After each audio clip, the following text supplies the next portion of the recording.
Hi, everybody. This is Gad Saad. Yesterday, I saw a tweet from the Times regarding an interview that they had conducted with former supermodel Paulina Porizkova.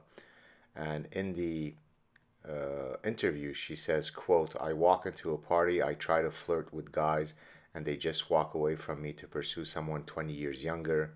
I'm very single, I'm dressed up, I've made an effort, nothing." So for those of you who don't know, she's a supermodel, I guess, from the 80s, who is bemoaning at this point the fact that she doesn't have the same pull with men. So I responded to her because I thought that there was an important lesson here from an evolutionary perspective. And so I wrote, "Dear Paulina Porizkov, you are hardly invisible, but the fact that you do not have the same pull for some men is to be expected. I'm sure that innumerable men have been invisible to you as they approached you in your life. It's called reality. Dynamics change through life stages." And then all sorts of women started responding to me very angrily. One person said, "How dare you speak about this since you haven't lived that experience?" To which I responded, "You are a sharp one. How could a male gynecologist treat women when he's never experienced pregnancy or a menstrual cycle? And don't get me started on oncologists who've never had cancer. Frauds." So that the idea here is I'm not allowed to talk about this. I'm not allowed to talk about her pain at not being as popular with all men when she's now, I guess she's about my age, maybe 57. I don't have a right to talk about this because I haven't lived her experience. Of course, an entomologist who studies ants is a fraud because how could he study ants? I mean, he's not an ant himself. So that's the kind of sharp luminaries we're dealing with. And then this morning I woke up and I was looking around and I saw that she had responded to many people, including myself, this meaning Paulina. And so to one person she writes, "Spoken like the dude that never got the hot girls." So then I responded to her, "Your response is rather nasty to the individual in question. Perhaps this partly explains your quote invisibility. It's always a good idea to age gracefully rather than wallowing in misplaced bitterness. Good luck." And then she writes to someone else, "Because the same guys who run the world today would have been long dead. Seems like evolution is serving only one section of the population."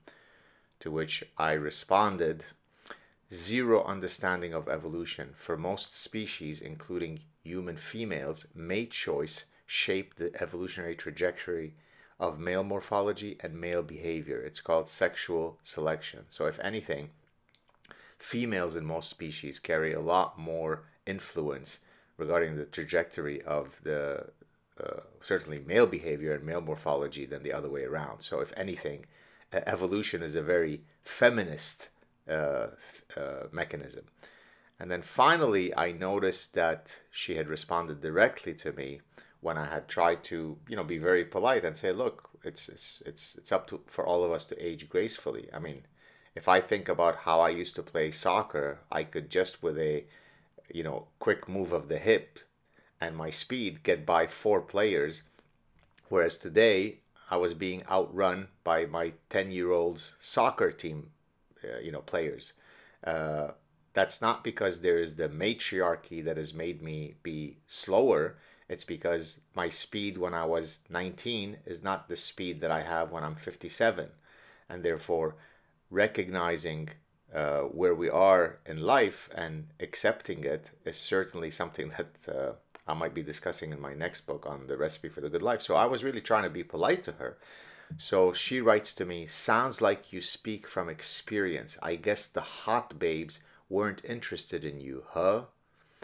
So then my final response to her, "This is an unbecoming response of a serious adult. You are stuck in your irreverent, sassy, narcissistic teenage years, but your birth certificate says otherwise. Stay classy. Oh, by the way, my wife is very beautiful on the inside and outside. Be well."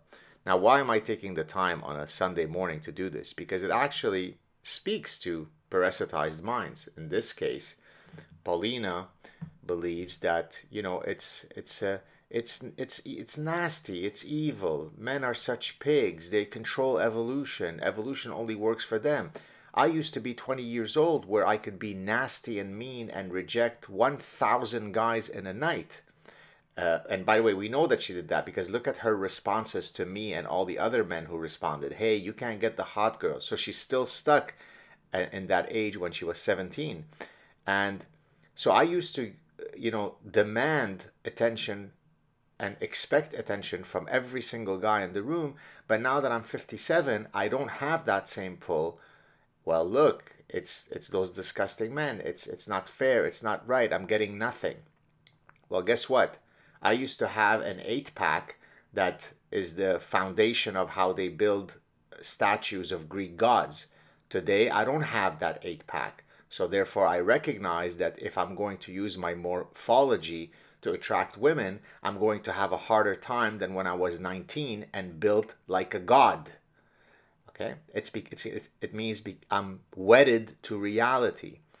Men's mate values increases with age because the attributes that women desire most, which is social standing, increases as a man goes through his life stages. Therefore, an 18-year-old, while he may be very attractive physically, doesn't typically carry as much weight on the mating market as a 38-year-old who may still be pretty attractive but is also a neurosurgeon and is socially dominant and is funny and has wisdom. So in every culture that's ever been studied, women rate your social status as much more important than, you know, men rating the social status of women. This is a human universal. So men's lot on the mating market improves as they age. It's not because of a conspiracy. It's called biology. It's called reality. Women's goes down. It goes down because Betty White is not as attractive to most men, may she rest in peace, I know that she passed away recently, than a 23-year-old nubile woman. That's not because the patriarchy is teaching men not to date and marry octogenarians.